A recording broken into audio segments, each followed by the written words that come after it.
এদিকে হ্যাঁ, কারণ নাহলে তো ওভারল্যাপ হয়ে যাবে। আমরা কই আছি ভাইয়া? শানু ভাই ডায়লগ শেষ হয়ে সাধারণত আবার আমার কথা এদিকেই হয়। মানে শানু ভাই এখানে গেছে না, তোরা একশোর মধ্যে আর কি, একের মধ্যে চলে আসবে। ওকে, তারপর আমরা এই যে ডায়লগ শুরু হবে, দেখে আমরা যাই একটা শট।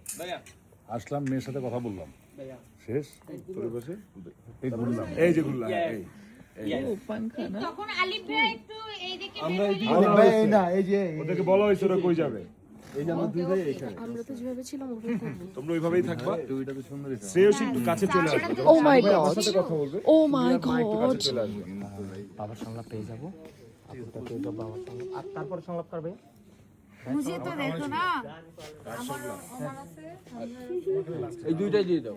দেখছি ওইখানে আমরা একদম দাঁড়ায় আছি না, ওরা আসছে আমরা আসছি, এই কাছে চলে আসছে, এই এক স্টেজে কাছে চলে আসছি। এই তো যখন তিথি বাবার সাথে যখন কথা বল, বাবা আমাদেরকে ক্রস করে যায় তিথির সামনে যায় দাঁড়ায়। তাহলে এই হলো তৃতীয় পাশে, বাবা এসে এই ক্রস করে এসেই দেয়, তখন বাবা এই পাশে চলে আসবে, বন্ধুরা টেকনিক্যালি ওকে সবাই গাইকে একটু কম্পোজিশন সবাইকে ধরবো একসাথে। এই যে রাখি আমি নাই